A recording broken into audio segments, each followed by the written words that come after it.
Je voudrais appeler, pour qu'on puisse poursuivre le débat, Hafsat Abiola, qui est présidente de Women in Africa. Merci beaucoup, Hafsat, d'être ici. Pascal Boniface, le patron de l'Institut des relations stratégiques internationales, l'IRIS. Où est-ce qu'il est, Pascal? Merci, Pascal, de venir. Laurence Nardon, qui est responsable du programme Amérique à l'IFRI. Je dois vous dire que pour ceux qui s'intéressent à toutes ces questions, Laurence Nardon vient d'écrire un livre qui s'appelle « Géopolitique de la puissance américaine. Quel rôle pour les États-Unis dans le monde ?» Il sort aujourd'hui chez PUF. Si ça vous intéresse de poursuivre la réflexion, vous pouvez le faire avec ce livre. Et puis, nous avons besoin, dans cette réflexion-là, de l'angle militaire. Et c'est pour ça que nous appelons le général Dominique Trinquant, qui va nous parler avec des questions stratégiques et militaires de ces différents sujets. Je voudrais dire, avant d'engager le débat, à Jean Charest que je trouve que sa réflexion est très importante sur cette idée des États-Unis qui cherchent à savoir d'abord ce qu'on leur donne avant d'engager les discussions. Et je pense que ça, c'est quand même quelque chose de très important. C'est très important dans les relations internationales comme dans les relations personnelles. On ne reçoit que si on sait donner. Et c'est donner d'abord qui est essentiel dans tout cela. Et donc, si on n'a rien à donner, il ne faut pas s'attendre à vouloir recevoir. Et je pense que c'est un des éléments très importants de la géopolitique qu'il faut avoir en tête et qui était exprimé de manière très claire avec notre Premier ministre Jean Charest. Je vais laisser la parole à Pascal Boniface, maintenant, pour qu'il nous fasse un panorama de ce qu'il a entendu ce matin, et puis de la vision sur le rôle des États-Unis, sur la place des États-Unis. Est-ce qu'au fond, ils donnent toujours le là? Est-ce que c'est devenu la musique dominante? Ou est-ce qu'au fond, c'est un partenaire parmi les autres du concert international? Pascal Boniface, merci. Merci Jean-Pierre, merci de l'invitation. Bonjour à tous.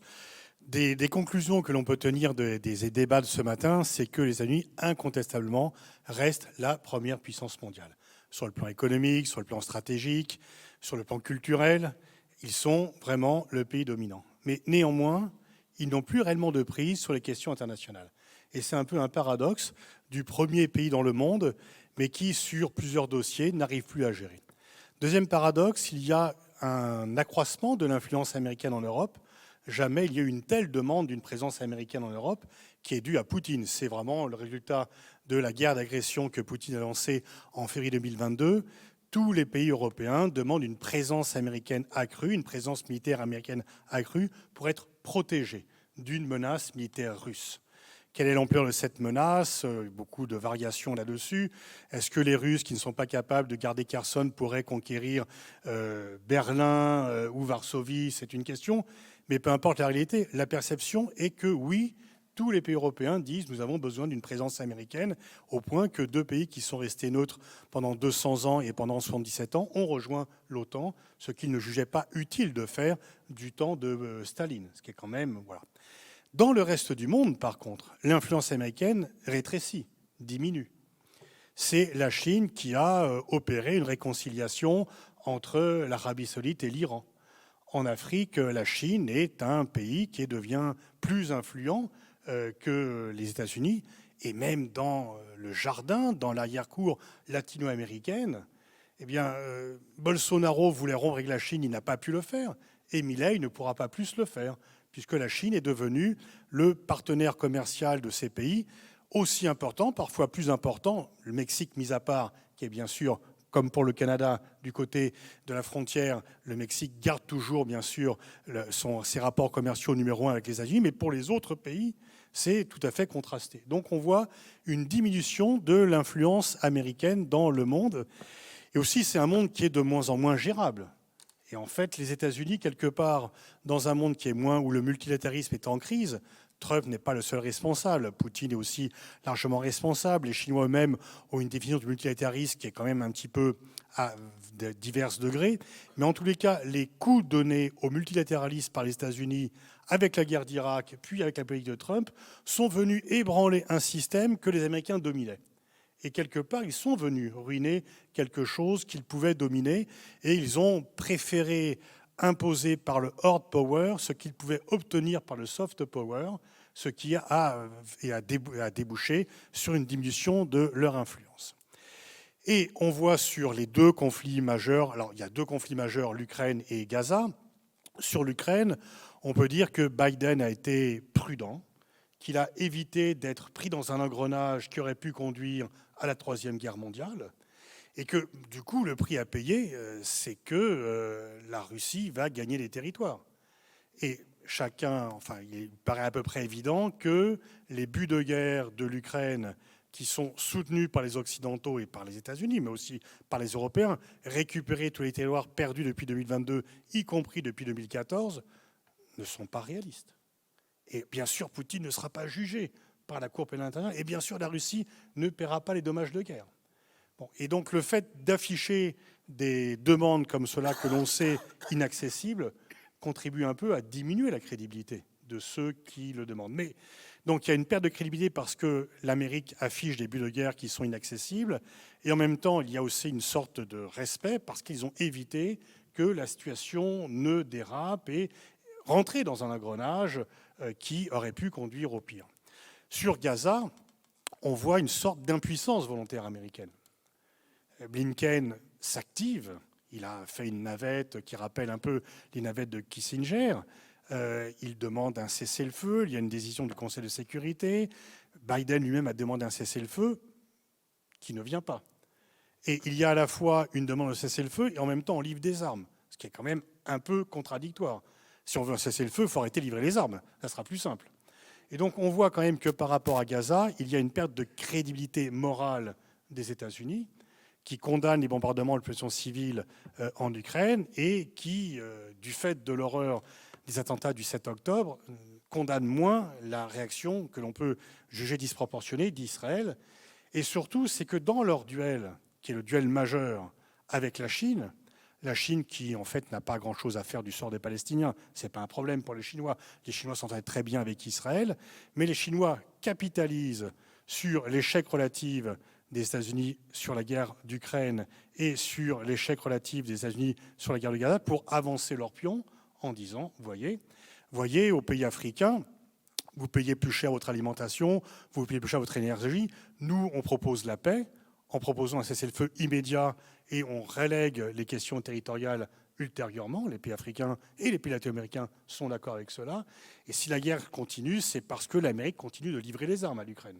Là, Trump a une solution rapide. Et à Gaza, effectivement, ils disent, regardez, l'hypocrisie des Occidentaux, etc.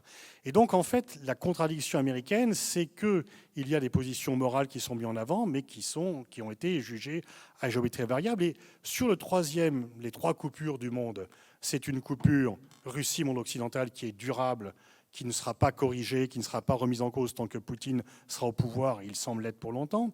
Deuxième coupure, Chine-États-Unis. Troisième coupure, monde occidental, Ouest versus the rest, un reste très gazeux parce qu'il n'y a pas grand-chose de commun entre le Brésil, l'Inde, la Chine, la Russie, la Biélorussie. Ils ont tous en commun le fait de ne plus vouloir voir leur conduite dictée par les Occidentaux.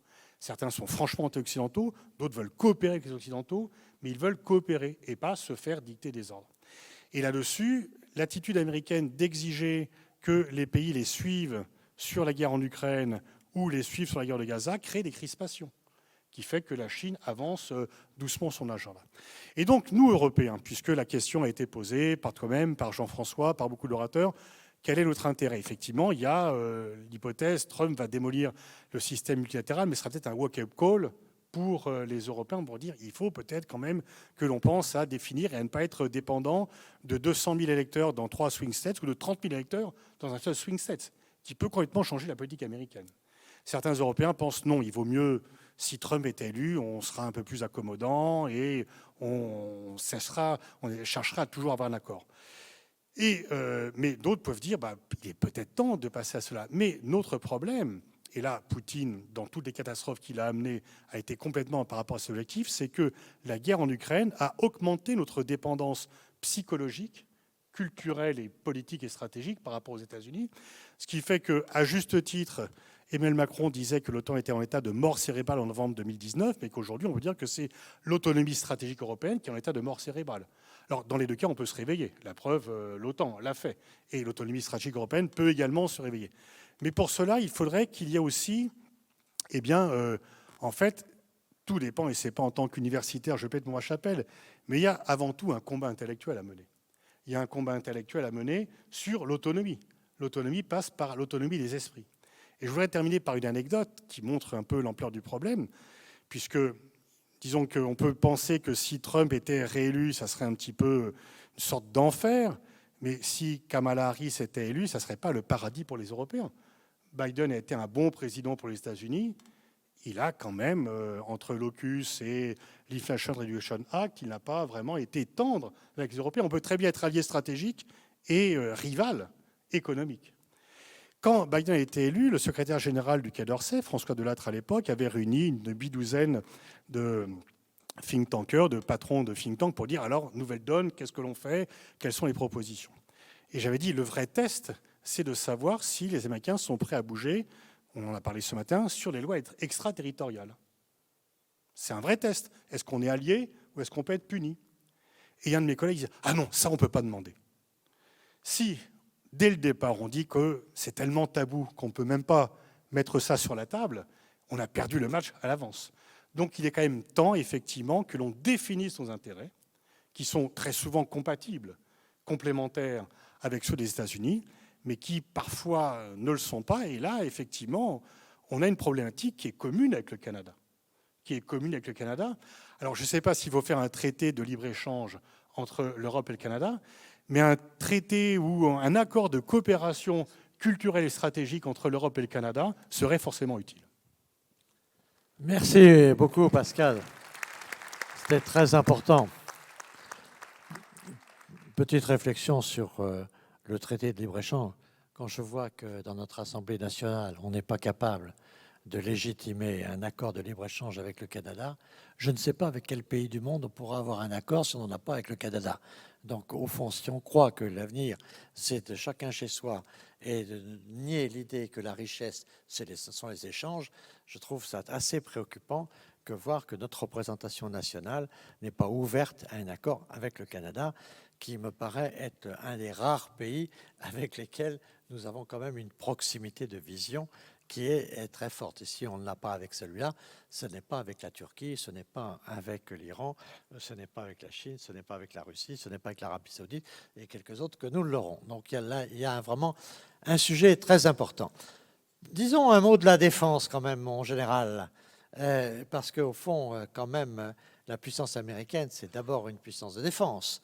Même si elle n'est plus ce qu'elle était, elle reste quand même la force dominante du monde. Alors Général Trinquant, merci beaucoup d'être là et de nous permettre d'avoir votre éclairage. Merci beaucoup d'abord de m'avoir invité. Et pour suivre un petit peu ce que vient de dire Pascal, certes, les États-Unis sont la première puissance. Alors, première puissance militaire, c'est incontestable. Moi qui ai eu la chance d'être aux États-Unis, d'être dans des opérations avec des Américains, réflexion d'un chef américain lors d'une planification où on bricolait à la française et où il répondait « Tell me just how much ». Et il mettait quelques avions, quelques hélicoptères, voilà. Donc la puissance américaine est indéniable. En revanche, le leadership américain a beaucoup perdu à une époque que j'ai bien connue, puisque j'étais à New York à la mission française, en 2003. En 2003, je vous garantis que pour moi, ça a été un révélateur lorsque dans les couloirs de l'ONU, vous aviez sur 193 pays, à peu près 160, qui disaient « les Français tenaient, tenaient ». Ça veut dire que les Américains avaient perdu ce leadership en engageant la guerre, enfin avant la guerre en Irak, puisque quand ils nous disaient ça, c'est parce que... Vous avez bien dit 2003, hein? 2003, oui. Oui, quand la France était gouvernée, oui.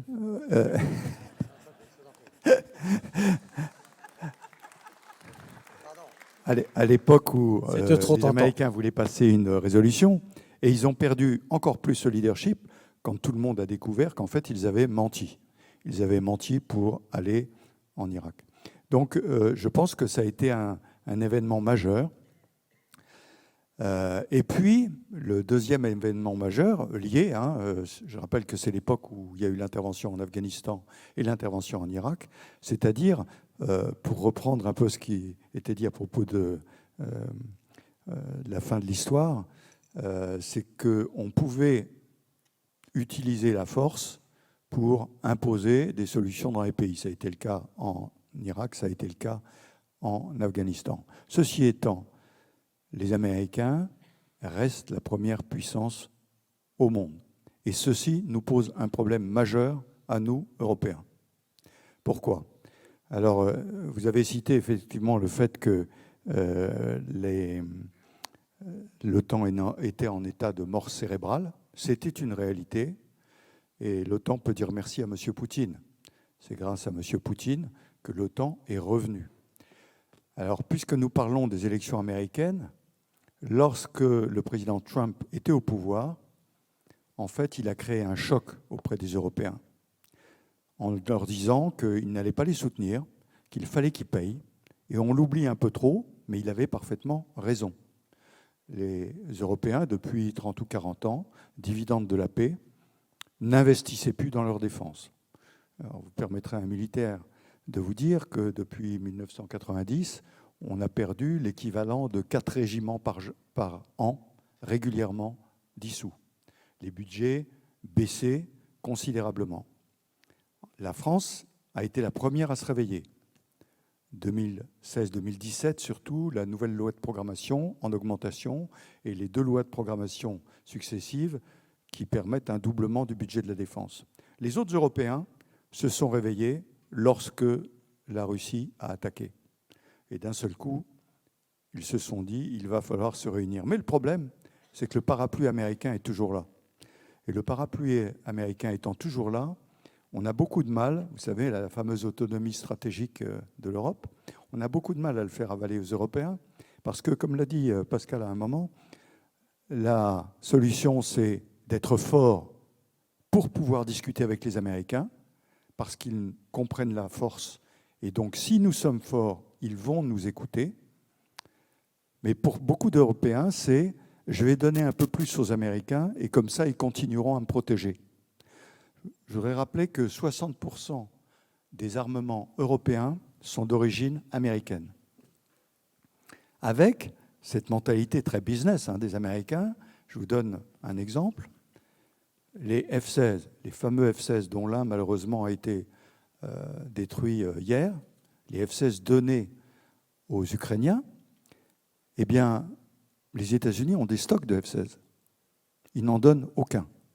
Mais ils demandent aux Européens de fournir les F-16.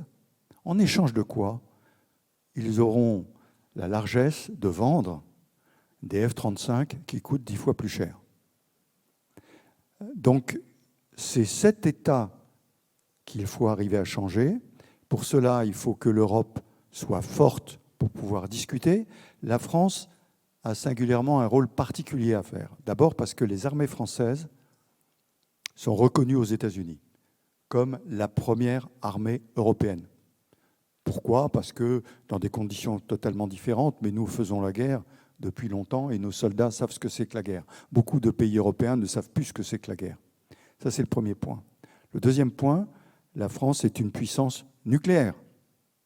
C'est la seule dans l'Union européenne, il faut le rappeler. Et c'est la seule indépendante en Europe. Je ne ferai pas de commentaire sur la dissuasion nucléaire britannique. Donc, ce sont des arguments qui permettent de discuter. Le problème, c'est que, comme vous le disiez, Monsieur le Premier ministre, 27 pays, c'est compliqué. Et arriver à mettre 27 pays autour de la table qui parlent le même langage est extrêmement compliqué. Or, quand M. Trump était au pouvoir, moi j'ai rencontré beaucoup de pays européens et beaucoup, même très alliés, très proches des États-Unis, disaient « ouais, finalement, c'est pas sûr. Il va falloir qu'on se prépare. » Et donc, ce que je veux dire, c'est que, pour reprendre un peu le terme de la discussion qu'on a eue hier, est-ce que j'aime Trump, est-ce que j'aime Kamala Harris, ce n'est pas le sujet pour un Français. C'est quel est l'intérêt pour mon pays. Et l'intérêt pour mon pays, c'est que l'Europe se réarme, que l'Europe se coordonne. Alors quand je dis se réarme, ce n'est pas seulement avoir des armées qui travaillent ensemble, c'est avoir une industrie de défense qui est capable de ne pas demander l'autorisation aux Américains d'utiliser les armements. Et pour faire tout ça, eh bien, malheureusement, le candidat Trump est notre meilleur allié.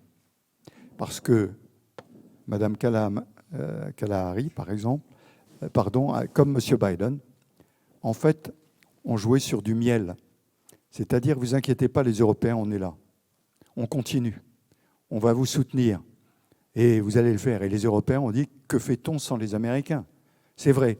Donc je pense que si on veut avoir une autonomie stratégique sur le long terme, permettre aux Européens de réfléchir ensemble et d'agir ensemble, eh bien, d'une certaine façon, une présidence brutale, avec toutes les incertitudes qu'on a, parce que c'est ça le danger.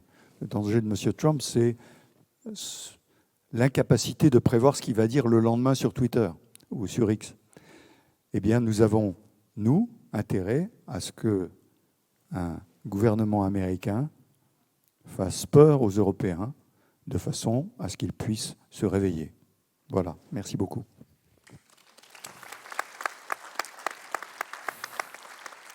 Je pense que ce message est très interpellant. Hein, en général, je vous remercie de l'avoir dit avec grande franchise, parce qu'au fond, on voit bien que on en arriverait presque à choisir une option à laquelle on n'adhère pas, simplement parce qu'elle peut provoquer le réveil de l'Europe.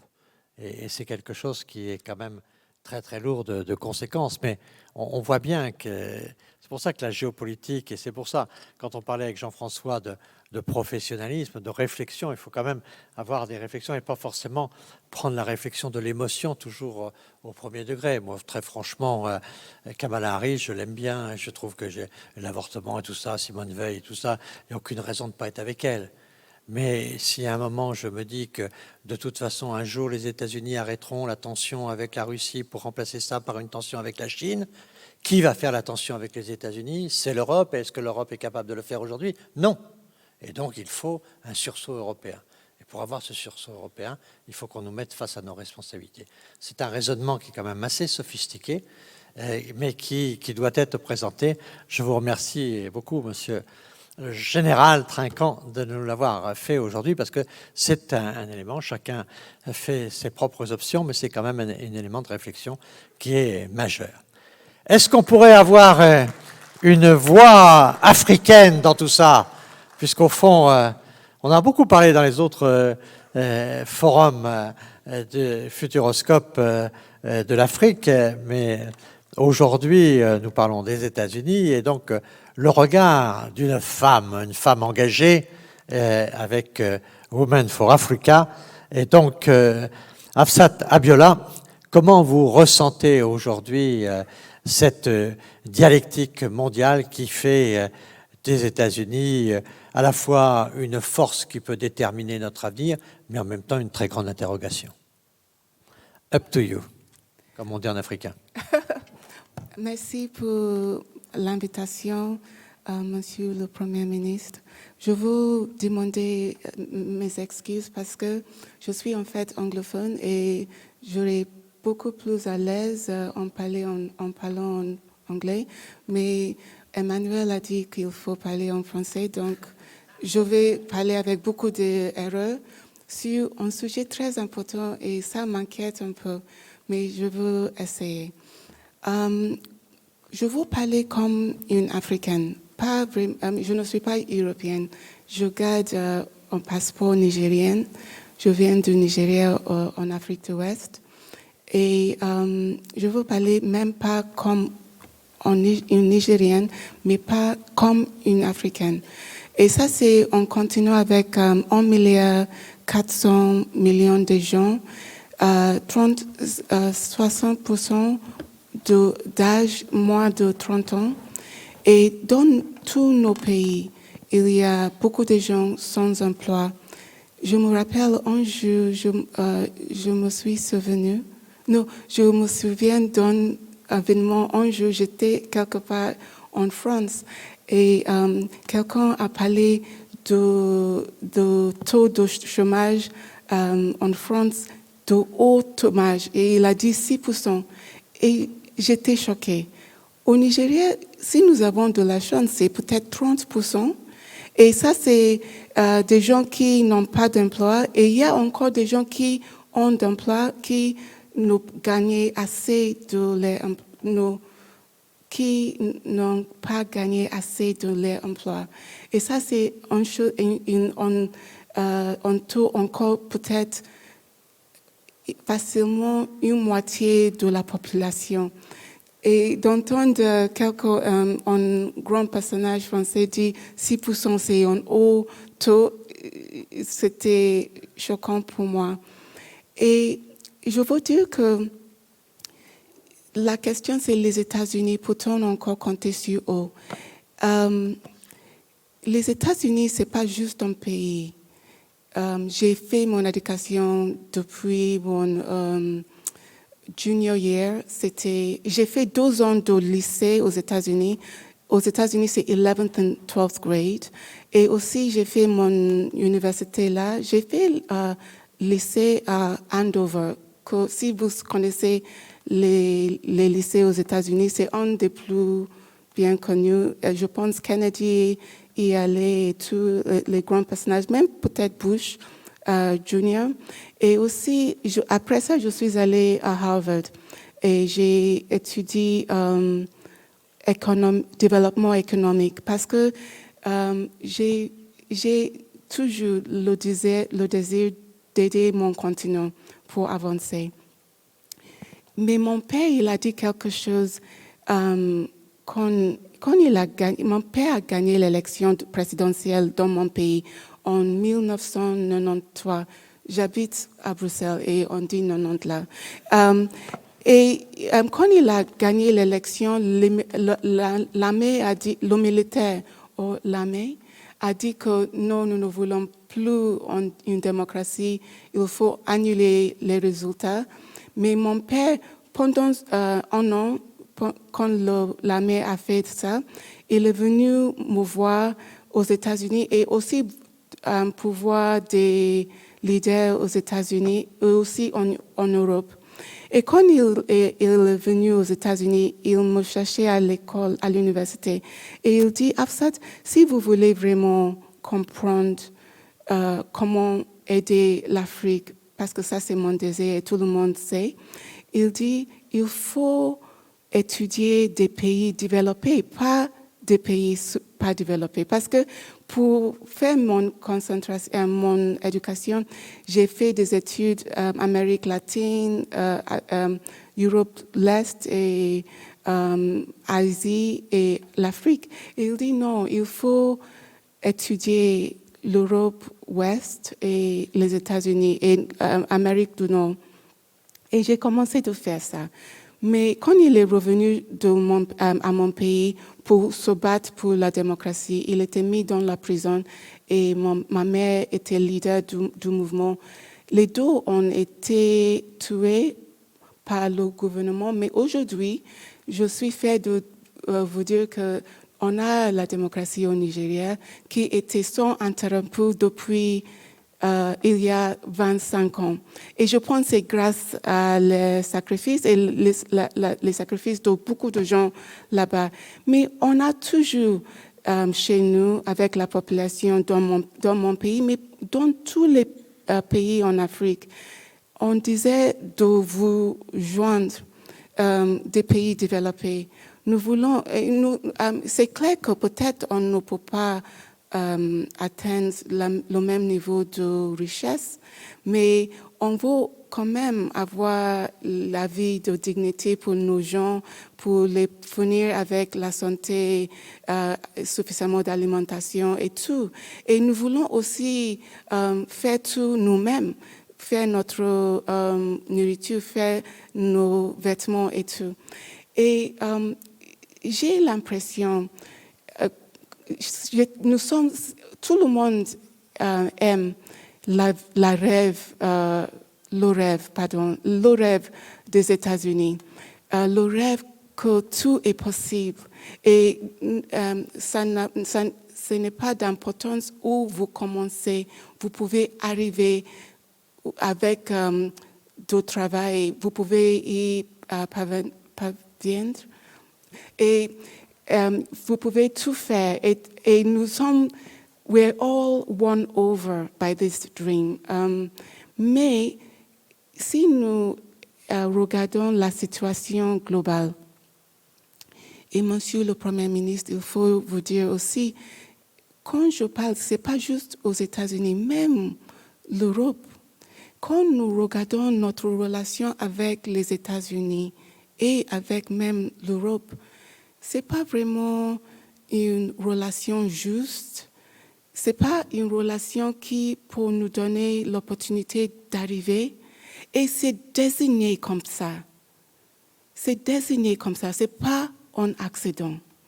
Et ça, c'est quelque chose qui me donne...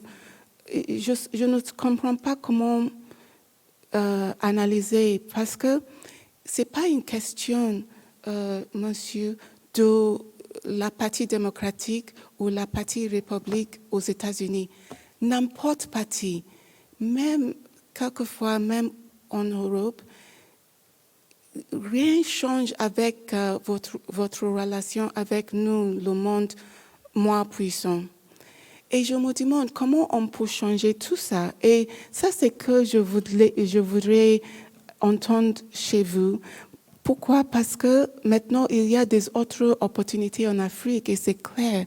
Et je suis sûre que vous pouvez voir, il y a la Chine en Afrique qui construit des ponts, qui construit des rues et beaucoup d'infrastructures.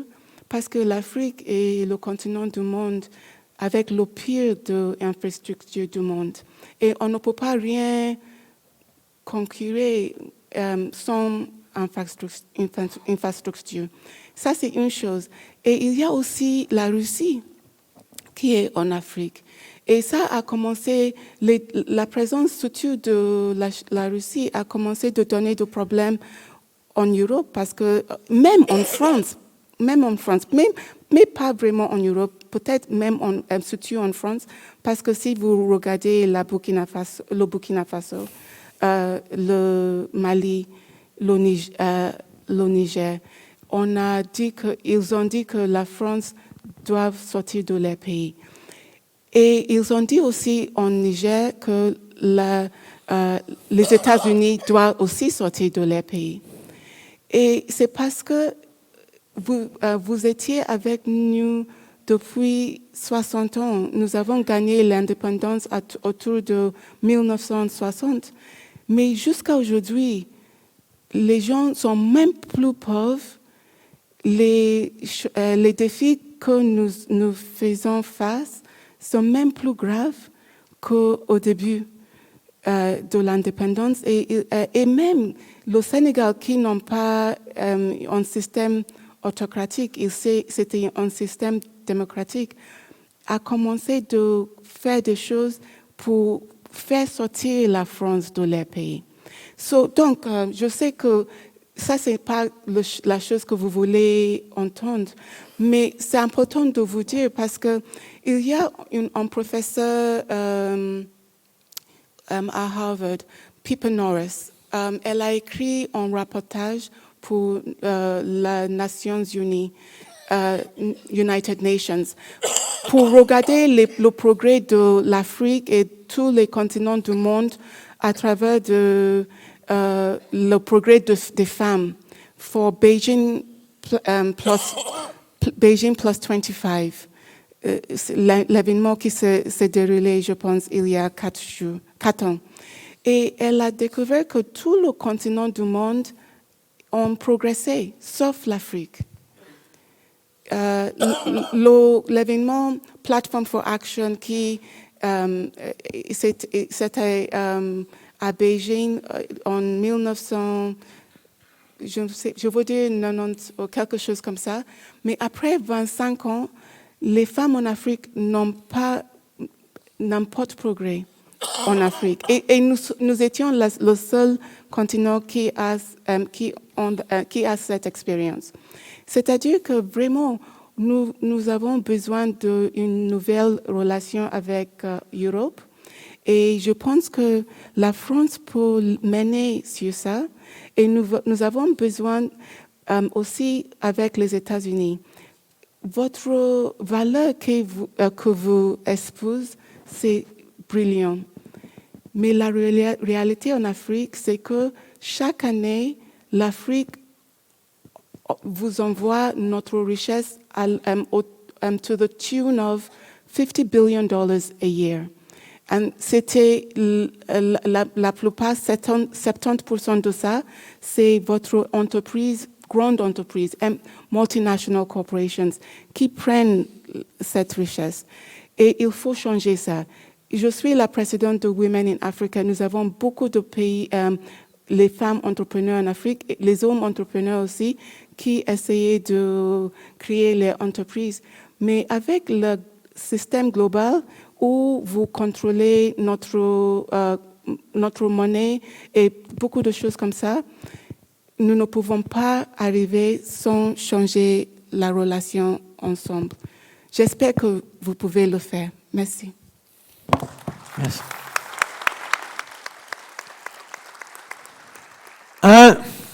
Bravo pour votre français. Ce n'est pas la peine de continuer sur l'anglais.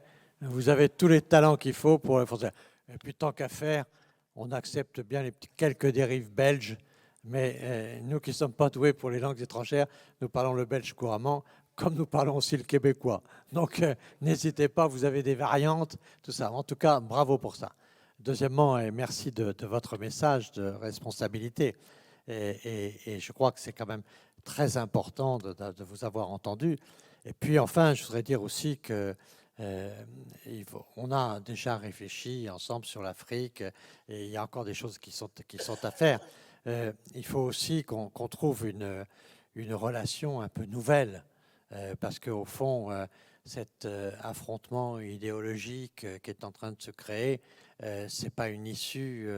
Au fond, on le voit bien, on a passé la matinée à dire que la force des États-Unis, c'était la volonté d'agir, c'était la volonté de travailler, c'était l'intégration, et c'était un certain nombre de choses. Et donc, il faut bien se dire aujourd'hui qu'on est face les uns et les autres à des devoirs de mobilisation et qu'on peut trouver de la coopération, mais qu'il faut essayer d'avoir d'autres débats que des débats de responsabilité, parce qu'il y a un moment ou un autre, au fond, nos opinions publiques se lassent de tout ça, parce qu'elles finissent par plus croire à la parole publique, à ça. Et donc, au fond, vous avez des potentialités formidables en Afrique. Il faut que l'Afrique prenne confiance en elle. Il faut aussi que, naturellement, elle trouve les soutiens qui sont nécessaires. Mais au fond, il faut éviter cet affrontement idéologique sur le passé, sur un certain nombre de questions qui au fond, sont des impasses. Et on voit bien que c'est nécessaire. Mais il est clair qu'il n'y aura pas de paix du monde, il n'y aura pas d'équilibre du monde, et il n'y aura pas surtout d'équilibre de l'Europe s'il n'y a pas une Afrique apaisée. Et ça, c'est clair que nos destins sont complètement liés et qu'il est absurde de penser que l'Europe pourrait être heureuse si l'Afrique est malheureuse. Il y a un moment où nous sommes complètement liés par le même destin. Alors, nous allons revenir à la puissance américaine avec le livre de Laurence Nardon, mais aussi son intervention qui définit dans ce livre paru au PUF, donc aujourd'hui, je crois bien, ou hier, hein, avant-hier. Bon, merci beaucoup de nous le présenter et puis de nous dire au fond quel rôle pour les États-Unis dans le monde, comment vous le voyez, ce rôle avec cette histoire aujourd'hui complexe. Et je vois que Jean Charest m'a déjà piqué le livre, donc c'est un signe d'intérêt important sur votre intervention. C'est à vous. Merci beaucoup. Je suis très honorée d'être à ce forum du Futuroscope et je remercie tous les gens qui sont là. Déjà, quand on parle des États-Unis, quand on dit est-ce que les États-Unis sont toujours prêts à nous aider. D'ailleurs, une petite remarque en passant, à vous écouter, Général, et vous aussi, Pascal, les États-Unis, peut-on encore compter sur eux? J'ai l'impression qu'il faudrait réécrire ce titre pour dire les États-Unis, doit-on encore compter sur eux, nous en Europe. Enfin bon, ça c'est un autre sujet. Quand je m'interroge sur ce titre et celui de notre session, les États-Unis donnent-ils toujours le là? Finalement, je pense qu'il y a une question qu'on doit se poser. Moi, je travaille sur les États-Unis, donc je ne vais pas parler tellement de ce qu'on pense dans le reste du monde. Je vais essayer de décrypter ce qui se passe aux États-Unis même. Et bien entendu, en ce moment, dans cette campagne, avec ces deux candidats similaires par certains côtés et tellement différents par d'autres côtés, Harris et Trump, j'y reviendrai tout à l'heure.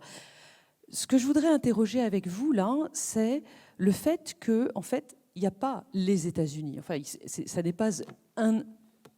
pas un individu univoque.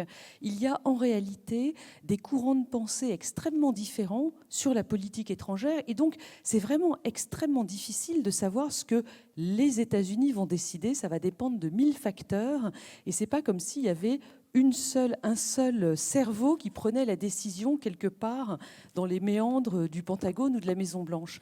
Quand on réfléchit, quand on étudie la politique étrangère américaine et la prise de décision en politique étrangère américaine, on se rend compte d'abord qu'il y a une multiplicité d'acteurs. Il y a les politiques, bien entendu, mais il y a aussi les militaires, il y a les entreprises, les entrepreneurs, il y a les experts dans les think tanks de Washington, il y a la population en général qui se soucie peu de politique étrangère, sauf lorsqu'il y a des soldats américains déployés à l'étranger. Alors là, évidemment, ça intéresse les familles. Voilà, donc déjà, là, il y a tout un kaléidoscope d'individus et de groupes d'intérêt dans le pays qui ne pensent pas toujours la même chose et qui ne pensent pas tout le temps la même chose non plus. Donc ça, c'est quelque chose qu'il faut déjà avoir à l'esprit. Et puis ensuite, et ça, c'est quelque chose qui revient tout le temps depuis presque 1776 et qu'il faut vraiment bien avoir à l'esprit, c'est que la politique étrangère américaine, elle se définit sur un certain nombre de principes qui sont toujours les mêmes et sur ces principes, les gens vont avoir des opinions différentes. Le premier principe, on en a parlé beaucoup aujourd'hui, depuis ce matin, j'ai entendu le terme revenir plusieurs fois, c'est le principe de la morale. Est-ce qu'on doit avoir une politique étrangère morale ou pas quand on est les États-Unis? Et donc, vous avez entendu l'expression « Shining City on the Hill », l'idée que, ça c'est l'idée très morale et très ancienne, très religieuse aux États-Unis, que ce pays, qui est la première république moderne, une démocratie, la déclaration des droits de l'homme, qui est à peu près, qui est d'ailleurs tout à fait contemporaine de la nôtre, mais enfin nous avons suivi un autre chemin politique pendant ce temps-là. Bref, l'idée que les États-Unis ont un rôle pour défendre la démocratie dans le monde, pour défendre les droits de l'homme dans le monde. Il y a d'autres, et ça par exemple c'est typiquement Biden sur l'Ukraine, il faut défendre la démocratie en Ukraine. Et puis de l'autre côté, vous avez d'autres Américains responsables des présidents dans l'histoire, etc., qui pensent que les États-Unis n'ont pas à jouer un rôle moral dans le monde. Chaque pays doit s'occuper de ses propres intérêts et on n'a pas à aller défendre la démocratie ailleurs. Ça, typiquement, c'est Trump. Alors évidemment, là je vous présente une opposition un peu manichéenne, mais évidemment, les gens n'ont pas toujours des idées aussi tranchées. Quelquefois, ils vont dire oui dans un cas et non dans l'autre. Mais enfin, je vous explique de manière très rapide, parce que je vois qu'il est déjà 4h10. Bref, deuxième principe, je vous rassure, il y en a 3. Le deuxième principe, c'est sur lesquels les gens sont d'accord ou pas d'accord, c'est le fait d'intervenir ou non militairement à l'étranger. Alors ça, c'est un peu, vous savez, l'opposition isolationniste ou pas isolationniste. Un certain nombre d'Américains pensent que quand ça vaut le coup, on peut aller à l'étranger avec des boots on the ground, envoyer des soldats et puis faire la guerre pour des intérêts divers ailleurs dans le monde. Et puis, il y a ceux qui sont plus isolationnistes, qui sont non-interventionnistes, excusez-moi pour tous ces mots indigestes, et ceux-là, aujourd'hui, les non-interventionnistes, c'est ceux qui pensent qu'on ne doit pas aller dépenser d'argent et risquer la vie de nos soldats pour défendre qui que ce soit dans le monde. C'est ceux qui ont gagné la fin de la guerre en Afghanistan, par exemple. Ceux-là, j'y reviendrai après quand on parlera de Harris et de Trump, ils ont le vent en poupe aujourd'hui. C'est-à-dire qu'il y a vraiment une fatigue aujourd'hui des interventions à l'étranger aux États-Unis. Et donc, c'est un courant qui est assez fort en ce moment. Troisième principe, et je m'arrêterai là pour cette espèce de petit cours express que je me permets de vous présenter, c'est le principe de coopération ou non. Quand on fait quelque chose, que ce soit une intervention militaire ou que ce soit tout simplement de la diplomatie, il y a un principe sur lequel, là encore, les gens s'opposent aux États-Unis, c'est le fait de savoir si on doit le faire tout seul, ça c'est l'unilatéralisme, ou si on doit le faire en coopération avec les autres pays, dans des alliances par exemple, ou dans les institutions internationales telles que l'ONU. Et donc ça, c'est ce qu'on appelle le courant multilatéraliste. Maintenant que j'ai décrit tout ça, vous voyez bien que ça vous fait 3 principes avec pour chacun au moins deux positions opposées. Et donc ça vous fait tout un nombre de combinaisons différentes, de courants de pensée différents qui s'opposent, qui prennent la main, qui vont un petit peu en arrière, qui reviennent en force ou qui s'effacent temporairement. On les voit un petit peu comme le monstre du Loch Ness, on les voit apparaître et disparaître dans ce qu'on entend, nous, Européens, ou dans le monde, dans ce qu'on entend de la politique étrangère américaine. En fait, c'est tout ça qui se joue en permanence. Je vous donne juste un petit exemple de ces combinaisons différentes. Lors de la guerre en Irak, dont on parlait tout à l'heure, 2003, Bush avait deux courants différents derrière lui. Il avait ce qu'on appelait les néoconservateurs. Les néoconservateurs voulaient aller en Irak. Pourquoi ? Pour des raisons, morales. Ils voulaient, dans une sorte de... C'était un peu un délire, on est d'accord. Hein. Ils voulaient apporter la démocratie en Irak. Ils voulaient le faire unilatéralement, parce qu'ils se fichaient pas mal du reste du monde, et ils voulaient intervenir militairement. Donc vous voyez, j'ai pris 3 petits fils de mes principes, et je vous en ai fait un seul courant, qui est le courant néoconservateur. Ces néoconservateurs sont donc allés en Irak en 2003, et certains d'entre eux, aujourd'hui, expliquent que si l'intervention a raté a autant raté en Irak, c'est que, en réalité, alors ça c'est le récit de ces néoconservateurs, hein, ils expliquent aujourd'hui qu'en fait, ils se sont fait blouser par un autre courant qui était derrière Bush dans ses équipes à la Maison-Blanche, un courant nationaliste qui finalement a décidé que la démocratie en Irak, ça n'allait jamais marcher et qu'on allait juste faire la guerre sans principe moral derrière. Et vous voyez, là, il y a un des 3 principes qui a changé, c'est-à-dire que c'était plus moral, c'était nationaliste au sens pro-américain uniquement, et donc le fait d'enlever la morale dans l'intervention l'a fait échouer. Alors ça, c'est le récit des néoconservateurs. Je ne suis pas sûre que ce soit vrai dans les faits. Hein. Mais voilà, voilà comment s'illustrent ces histoires de courants dans notre lecture de la politique étrangère américaine. Et maintenant, j'en viens à novembre prochain.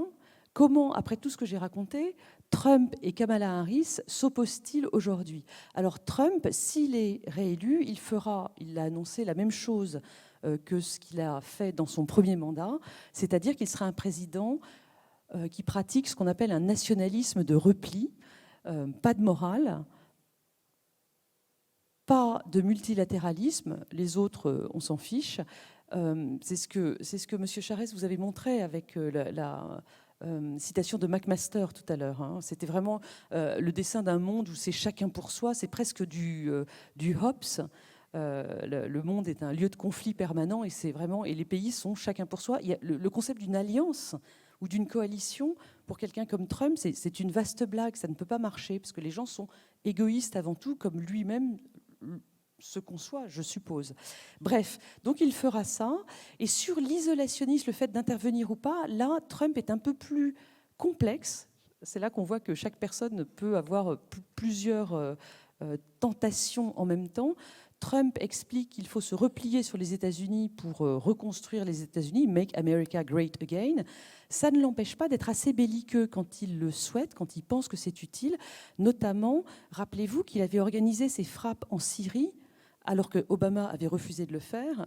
Trump l'a fait lorsqu'il y a eu des frappes chimiques du gouvernement Assad. Trump a décidé que c'était dans l'intérêt des États-Unis, tout à coup, d'aller frapper certaines forces terroristes, les forces gouvernementales, en Syrie. Donc, on peut s'attendre à la même chose de Trump, ce qui se déclinera sur sa position en Ukraine, sa position sur la Chine, sa position au Moyen-Orient. On en a déjà parlé, je ne vous fais pas perdre votre temps. Harris, maintenant, Kamala Harris, ça, c'est plus nouveau. On ne sait pas encore trop bien ce qu'elle va faire si elle est élue. Quelle serait sa politique étrangère? Alors, je terminerai après ça. Je veux juste donner quelques pointers, comme on dit en anglais, quelques petits points de ce qu'on peut penser qu'elle serait en tant que présidente, commander-in-chief à la Maison-Blanche. Alors d'abord, lors de la convention démocrate la semaine dernière, je ne sais pas si vous avez regardé son discours, elle, en tant que femme, en tant que nouvelle venue dans ce combat pour la présidence, elle a vraiment tenu, et c'était assez politique, c'était assez nécessaire de sa part, à marquer des points en tant que chef des forces armées crédible en cas d'élection. Il fallait qu'elle se montre un peu virile, si vous me passez l'expression, qu'elle dise que si elle était élue, les forces armées américaines seraient renforcées, qu'elle défendrait les soldats, etc. Je pense qu'elle ne pouvait pas politiquement faire l'impasse sur un discours un petit peu ferme sur ces questions-là. Ce qui ne veut pas dire qu'elle le ferait derrière. J'en dis plus dans une seconde.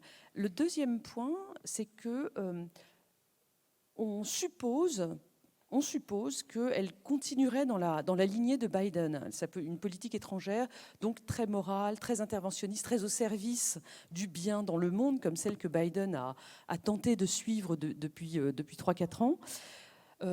On va voir, c'est pas forcé qu'elle fasse exactement la même chose, et j'en veux pour signal faible, comme on dit, la personnalité de son conseiller pour les affaires de politique étrangère, qui est Phil Gordon. Phil Gordon, qui est son conseiller pendant la campagne, mais il l'était déjà pendant qu'elle était vice-présidente, et qui est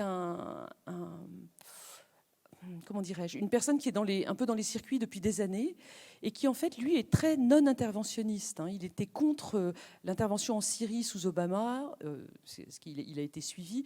Il était contre l'intervention américaine en Libye. Donc les États-Unis ont été très en retrait sur cette opération. Rappelez-vous, c'était Sarkozy et la Grande-Bretagne à l'époque. Et donc, je pense que si elle le garde, si elle est élue, et si elle garde ce fameux Phil Gordon comme conseiller pour la sécurité nationale ou secrétaire d'État ou secrétaire à la Défense, on pourrait avoir un tournant un peu non-interventionniste. Le dernier point sur Kamala Harris, et ce sera ma conclusion, mais en fait, je vois que Jean-Pierre Raffarin ne me fait pas de signe, donc je peux continuer. Je me suis contenté de me lever. C'est le premier signe. Bon, alors je termine. Le dernier point qu'on peut observer, sur lequel on peut s'interroger à propos d'une Kamala Harris présidente, c'est bien évidemment Gaza et le Moyen-Orient. Elle a envoyé des signaux très middle of the road, très partagés. Oui, les États-Unis doivent continuer à être l'allié indéfectible d'Israël comme depuis les années 70. Donc elle coche une case. Et en même temps, elle tend la main à la gauche du Parti démocrate en disant que les souffrances des Palestiniens sont inacceptables, qu'il faut absolument faire pression pour que ça cesse rapidement, cesser le feu, etc. Alors là, évidemment, c'est très politique aussi. Elle donne des gages aux deux côtés du Parti démocrate. Si elle est élue et qu'elle doit mettre ça en application concrètement, évidemment, ce sera bien plus compliqué. Qu'est-ce qu'elle fera, notamment sur les livraisons d'armes ? Ce sera un jeu pour elle extraordinairement compliqué. Je m'arrête. Merci beaucoup. Et pour ceux qui veulent aller plus loin, géopolitique de la puissance américaine, vous aurez la suite. Je vais poser une question à chacun des membres de cette table ronde. Au fond, on voit quand même que les États-Unis et la Chine sont entrés dans une tension assez préoccupante. Notamment, on voit que les deux camps sont en train de s'organiser internationalement. La Chine, d'abord sa proximité avec la Russie. Kissinger disait toujours « ne mettez pas dans le même pot les intérêts de la Chine et de la Russie ». Nous avons mis dans le même pot les intérêts de la Chine et de la Russie, ce qui fait qu'il fait un bloc, mais aussi un bloc maintenant avec les BRICS. Et on voit que sur un certain nombre de résolutions à l'ONU, l'évolution du monde est en train d'être bouleversée. Il y a un front anti-Occident, il y a un front anti-États-Unis qui est en train de se créer. Et donc, par ailleurs, les États-Unis pensent à l'élargissement du G7, pensent aux accords d'Abraham pour aller avec le Maroc et quelques autres, pour aller chercher. Enfin, on voit bien que les BRICS ont fait rentrer l'Iran, ont fait rentrer l'Égypte, ont fait rentrer l'Arabie Saoudite. Les accords d'Abraham ont mobilisé le Soudan, ont mobilisé le Maroc, etc. Donc on voit bien que les deux blocs sont en train un peu de s'organiser, tout ça. Alors, je commence par vous, mon général. Est-ce qu'on va vers une tension avec les États-Unis, entre les États-Unis et la Chine? Est-ce que, au fond, cette évolution aujourd'hui, y compris de la guerre en Ukraine, ne crée pas une tension, une sorte d'hostilité à l'Occident qui est quelque part menaçante? Oui, alors je crois que la tension avec l'Occident, globalement dans le monde, est une réalité, je le disais depuis 2003, et progressivement a augmenté. Je crois qu'il y a du contre, je parle des BRICS en particulier. Mais que proposent les BRICS? Est-ce que l'Inde est d'accord avec la Chine? Non. Est-ce que l'Afrique du Sud est d'accord avec l'Arabie Saoudite, par exemple? Non. Donc je crois qu'il y a beaucoup de contre, il n'y a pas beaucoup de création, ça c'est le premier point. Ensuite, sur la fameuse opposition entre la Chine et les États-Unis, sur le plan militaire, j'en parlais tout à l'heure à table, sur le plan militaire, je pense que la Chine n'est absolument pas prête pour la guerre avec les États-Unis. Les États-Unis ont intérêt à cultiver cette friction, parce que au-delà du commerce, la friction militaire existe. Mais je ne crois pas à une guerre, enfin à une prise de pouvoir à Taïwan par la Chine militairement. J'y crois absolument pas. Vous avez vu pendant les Jeux Olympiques, ça m'a beaucoup intéressé de voir que il y avait les délégations chinoises de Chine continentale, de Macao, de Hong Kong et de Taïwan. Et ça, c'est très intéressant à regarder, parce que c'est la position de ces différentes Chines. Voilà, donc je ne crois pas, sur le court terme en tout cas, à une opposition militaire, même s'il y a des actions dans la mer de Chine brutales, en particulier entre les Philippines. Hein. Mais ça va, c'est le jet d'eau, si vous voulez, pour l'instant. Mais moi, général, je comprends bien ce que vous dites, par exemple, sur la Chine et l'Inde. Mais au fond, quand on regarde bien l'histoire, moi je me souviens de la diplomatie française nous disant que jamais la Russie et la Chine ne s'entendront, que les deux partis communistes ont toujours été opposés l'un à l'autre et que de toute façon, jamais ils ne se rapprocheront. Et au total, avec les sanctions, on les a rapprochés. Et aujourd'hui, la proximité Xi Jinping-Poutine est une réalité malgré tout. Donc est-ce qu'il n'y a pas un processus aujourd'hui qui est un processus quand même d'une certaine manière assez unificateur, y compris avec le Brésil, y compris peut-être l'Inde, ça prendra plus de temps, mais l'Inde étant alliée de la Russie, et au fond, il y a quand même une sorte de transitivité qui est en train de se créer. Donc si on regarde un peu dans le temps, est-ce que les ingrédients ne sont pas faits pour que tout ça, à un moment ou à un autre, soit rassemblé? Alors non, je maintiens qu'il y a un mouvement d'opposition depuis maintenant 20 ans qui est allé croissant, mais qui ne veut pas dire qu'il y a la création d'un autre ordre, si vous voulez. Il y a l'opposition à l'ordre précédent, mais il n'y a pas de création d'un autre ordre. C'est ça ce que je veux dire. Oui. Et donc, cette création d'un autre ordre, il faut d'abord... Alors là, on parle justement de notre lien européen avec les États-Unis. Il faut d'abord qu'on redevienne crédible et attirant. On parlait tout à l'heure des problèmes migratoires en disant l'Europe et les États-Unis attirent beaucoup. C'est déjà un premier pas. Mais il faut aussi que notre modèle soit attirant. Alors, dans la même veine, Pascal, est-ce que comment peuvent se structurer les choses aujourd'hui, et finalement, est-ce qu'il n'y a pas pour nous un jeu un peu différent à mener? Aujourd'hui, on voit que le concept auquel on appartient, c'est celui de l'Occident. Est-ce qu'on n'aurait pas intérêt à prendre plutôt le concept de démocratie qui pourrait rallier le Japon, qui pourrait rallier les pays d'Asie, comme la Corée du Sud, de se dire, au fond, est-ce que ce concept de l'Occident n'est pas un concept qui nous fige derrière les États-Unis, alors que le concept de démocratie, il y a des démocraties en Afrique, il y a des démocraties aussi en Amérique latine, serait-il pas une meilleure approche que de se laisser enfermer dans cette dialectique dont parle le général, et qui est quand même une dialectique anti-Occident? C'est vrai que la France est un pays occidental, mais on ne peut pas la résumer à ça. parce qu'elle est plurielle de par son histoire, de par sa composition et de par ses intérêts, par ailleurs. Donc effectivement, ceux qui disent non, il n'y a pas de clivage ouest versus le reste, disent le reste c'est très touffu. Oui, ils n'ont pas de projet commun. Ils ont un rejet commun, c'est un monde dominé par l'Occident. Et donc on a dans ces pays des pays qui veulent toujours coopérer avec l'Occident, d'autres qui ne veulent pas, la Biélorussie, la Russie, la Syrie, etc. Mais beaucoup veulent coopérer, mais à condition que ça soit une véritable coopération. Ces pays sont, notamment les pays africains, sont indépendants, ils deviennent souverains. Et donc, ils ne veulent plus se laisser dicter leur conduite par nous. Et en fait, la crise, c'est que l'ordre ancien est mort, le nouvel ordre n'est pas encore survenu. Donc, selon Gramsci, c'est la crise dans laquelle les démons s'agitent. Parce que nous ne sommes pas d'accord sur le fait, le grand tournant de l'après-guerre froide, le grand tournant quand on a trahi Gorbatchev, qui avait accepté de ne pas mettre de veto sur l'intervention. Il y a une très grande différence entre la guerre du Golfe de 90, qui est une guerre légale, légitime, qui est une guerre en fonction du droit, et la guerre d'Irak de 2003.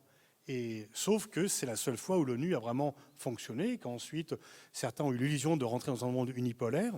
Et donc le statut de la France, le rôle de la France, et un peu d'entrer en Europe, c'est justement d'être un pont entre la Chine et les États-Unis, être un pont entre the West versus the Rest. Mais si on privilégie, comme je le pense, là, c'est une opinion personnelle, je pense que le président Macron a varié du fait de la guerre en Ukraine depuis 2 ans, et notamment depuis l'élection de Patrice Laval. On a privilégié la cohésion occidentale à la différence et la spécificité française. Et on a un peu, je crois, perdu de ce fait parce que le président a voulu que la France soit invitée au sommet des BRICS, ils lui ont ri au nez. En disant, mais non, vous êtes vraiment un pays occident.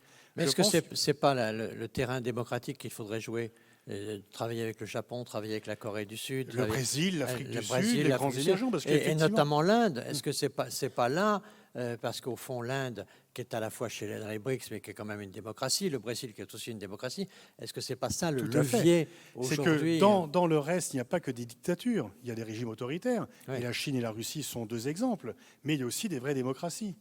Mais si le fait d'amener Lula et de lui dire il faut que tu sois d'accord avec nous sur l'Ukraine, le hérisse. Donc bien sûr, on pourrait jouer avec les grandes démocraties du Sud, mais à condition de ne pas vouloir dès le départ leur imposer. Lula avait dit je viens au sommet financier mondial de juin, mais à condition que vous arrêtez de me parler de l'Ukraine, parce que c'est votre obsession. Ce n'était pas la mienne, on n'a pas la même histoire. Donc en fait, on pourrait avoir ces partenariats avec les grands émergents démocratiques, mais à condition de les considérer comme des partenaires et de cesser de penser que, voilà, je reprends la phrase de ce titre de ce livre merveilleux dont j'envie le titre, c'est « Les autres ne pensent pas comme nous ». Mais les autres ne sont pas forcément des dictatures. Il y a aussi des démocraties qui ne pensent pas comme nous parce qu'ils n'ont pas le même ADN géopolitique. Merci. Laurence, est-ce que, au fond, de votre point de vue, les États-Unis jouent la carte de la division de l'Europe ou pas? Parce que finalement, on a le sentiment aujourd'hui que l'Europe est quand même très divisée. La guerre en Ukraine divise, non pas par le fait de la guerre seulement, mais par la nécessité d'avoir une défense européenne. Et donc, on voit bien les Allemands qui commandent des avions américains. On voit bien qu'au fond, il y a quand même un clivage sur la défense. Et donc, est-ce qu'il y a une volonté des États-Unis d'affaiblir l'Europe? Alors, pareil, ça dépend des administrations. L'administration Biden est très multilatéraliste et très amie de l'Europe, en tout cas se dit très amie de l'Europe. En fait, pour répondre à votre question, il faudrait déjà parler d'implicite et d'explicite. Trump était explicitement anti-européen, parce que ce projet supranational, pour lui qui est un nationaliste, c'était une abomination. Donc, mais du coup, c'était cash, et on l'a vu, l'Europe s'est un peu prise en main à ce moment-là, comme vous le disiez tout à l'heure. Finalement, c'est peut-être plus compliqué avec une administration Biden qui professe un grand atlantisme et un grand amour de l'Union européenne. Et après, évidemment, quand on rentre dans le dur, c'est plus compliqué parce qu'il reste des concurrents économiques. L'IRA a rétabli un protectionnisme qui fait mal à nos entreprises. Après, ils sont très ambigus sur la question de la défense européenne parce qu'ils veulent payer moins et moins s'en occuper. Et en même temps, ils sont dans une position très difficile parce qu'en même temps, ils ne veulent pas que nous nous prenions en main véritablement de manière autonome. Donc, c'est impossible de savoir vraiment ce qu'ils veulent. Et en ce qui concerne l'Union européenne, l'administration Biden, donc je l'ai dit, est très positive, au point que quelquefois, il y a régulièrement des secrétaires d'État aux questions européennes américains qui vont faire des tournées dans les pays qui ne sont pas encore membres de l'Union européenne. Je ne parle même pas de l'Ukraine, hein, mais qui militent pour l'adhésion, l'agrandissement de l'Europe, parce que évidemment pour eux, ça fait des problèmes en moins. Ça fait une Union européenne peut-être moins des problèmes en plus pour nous et des problèmes en moins pour eux. Donc, mais j'ai du mal en même temps à dire cash que l'administration Biden travaille contre l'Union européenne, parce que ça n'est pas du tout leur discours. Oui, c'est pas leur discours, mais c'est vrai que depuis toujours, quand ils ont voulu que la Turquie soit dans l'OTAN, quand ils ont voulu... Bon, c'est vrai qu'ils choisissent quand même un certain nombre d'options qui ne sont pas forcément favorables à l'unité et à la force de l'Union, à la cohésion de l'Union européenne. Est-ce que, Hafsat, vous ressentez au Nigeria et en Afrique une rivalité États-Unis avec les deux puissances qui s'intéressent beaucoup à la Chine aujourd'hui, à l'Afrique aujourd'hui, la Chine d'une part et la Russie d'autre part? Est-ce que vous sentez qu'il y a une question? Est-ce que les Américains sont assez présents en Afrique? Sont assez présents? Sont assez présents en Afrique. Oui, avec les entreprises, les grandes entreprises, mais l'Europe est plus présente en Afrique. Vous êtes notre premier partenaire commercial. C'est pour ça que vous êtes si sévère avec nous. Oui. Can you say that in English? So I make sure I understand your question. Why not? Yes. Keep on running. What did you ask me exactly?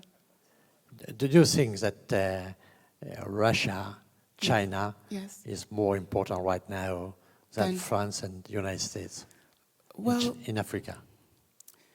let me say, il faut dire que la France et il faut dire que la Chine et la Russie est présent évidemment en Afrique. Ils montrent leur présence, mais la France, les États-Unis, on ne les voit pas vraiment. Et ça, c'est le problème. Tout le monde veut avoir ce que vous avez, pas le même niveau, on comprend que ça c'est difficile, mais nous voulons avoir les sociétés qui fonctionnent, l'économie qui fonctionne, et on sait que nous pouvons gagner de vous, nous pouvons étudier votre façon, comment vous avez créé une libre-échange efficace, effective en Europe. On veut avoir la même chose en Afrique. On a créé ZLECAf, Zone Libre-Échange pour l'Afrique, et vous pouvez nous aider pour s'en sortir. On sait tout ça, mais vous n'êtes pas vraiment là. Ça, c'est le problème. Et les Américains sont là? Non. Et les Russes sont là? Oui. Et les Chinois? La Russe est là avec l'armée. Et les Chinois sont là? La Chine est là avec les investissements et les infrastructures. Et tout le monde peut voir Avec les l'argent. infrastructures. La Chine est avec l'argent. Beaucoup d'argent. Et la Russie avec l'armée. Oui. Et l'argent de la Chine qui est là, c'est comme les ponts, les infrastructures. Tout le monde peut les voir.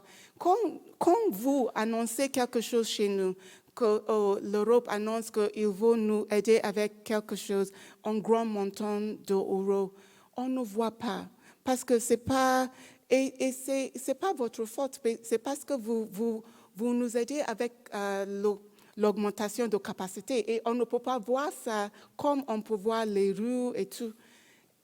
Et ça, c'est la complication. C'est très clair. Merci beaucoup, Monsieur le Premier ministre. Au fond, est-ce que le Canada est vraiment à la hauteur de sa dimension historique? Parce que finalement, le Canada, il connaît le monde. Le Canada, il connaît les États-Unis par cœur. Il connaît l'Europe. Le Canada, ça pourrait être une force. Il a des territoires extraordinaires. Il a ce Grand Nord qui va être une richesse extraordinaire. Donc le Canada est une puissance d'avenir. Est-ce que le Canada n'a pas tort de renoncer à une ambition politique mondiale forte?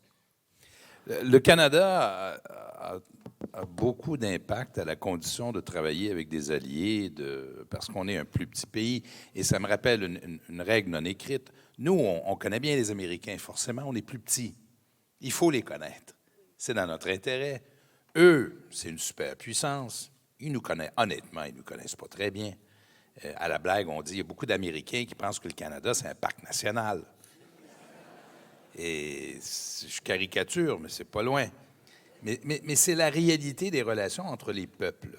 Et ce que l'histoire nous apprend, nous, Canadiens, Québécois, c'est que nous sommes capables de faire de grandes choses à la condition de travailler avec des alliés.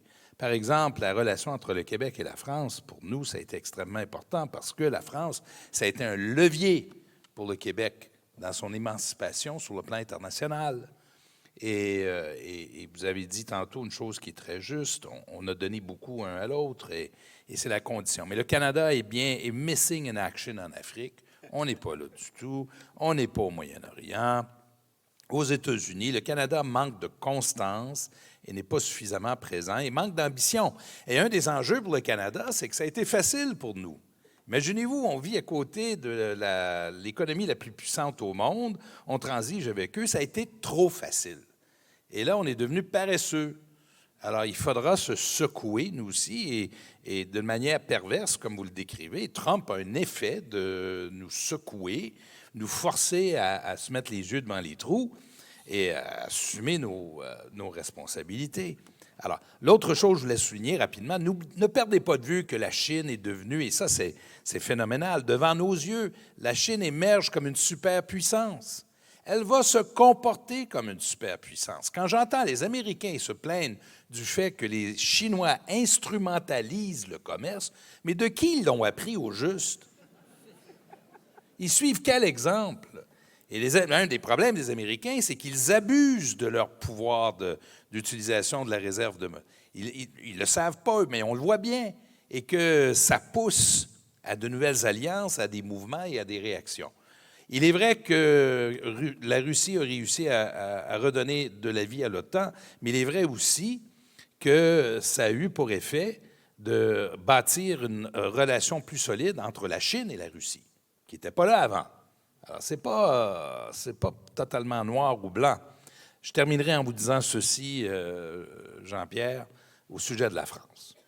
Parce que vous n'êtes pas un pays comme les autres, évidemment. Mais vous êtes au Conseil de sécurité. Vous êtes une puissance nucléaire. Si le président Bush fils avait écouté Jacques Chirac en 2003, vous qui avez des réseaux sur la planète qui ne sont pas du tout les mêmes que les autres, c'est là où les superpuissances ont besoin d'un leadership éclairé. On a toujours besoin de... Si la France en 2000, les États-Unis en 2003 avaient écouté Dominique de Villepin au Conseil de sécurité, si vous aviez écouté ou porté un peu plus d'attention, ce que Bush père avait fait en 91, bien aujourd'hui, on ne serait pas rendu où nous sommes. Nous avons besoin des uns des autres, mais le monde a besoin de la France. On a beaucoup, vous êtes unique. Et là, je parle comme Québécois et comme Canadien, on a beaucoup besoin de vous. Et vous avez fait la démonstration, je terminerai, pendant les Jeux olympiques. On était tellement contents pour vous pendant les Jeux olympiques, parce qu'entre vous et moi, vous êtes tellement durs sur vous-même, politiquement. On vous écoute à la télé, c'est dur. Mais vous avez fait la démonstration pendant les Jeux olympiques de ce qu'est la France aux yeux du monde entier. C'était magnifique. Ça nous a, nous, on a écouté, Michel et moi, la cérémonie d'ouverture en famille avec des amis. Honnêtement, on avait les larmes aux yeux. Bon, c'est correct. Céline Dion a quand même contribué. Mais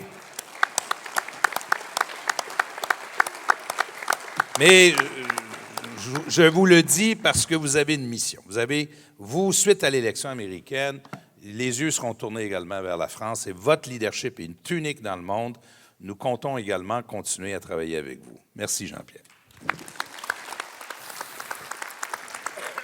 Je crois qu'on peut exprimer la réciproque. On compte beaucoup sur le Canada. C'est sans doute le pays avec lequel nous avons le plus de proximité, le plus de confiance. On a beaucoup parlé de la notion de confiance dans les relations internationales et c'est sans doute un des sujets sur lesquels nous pouvons avancer.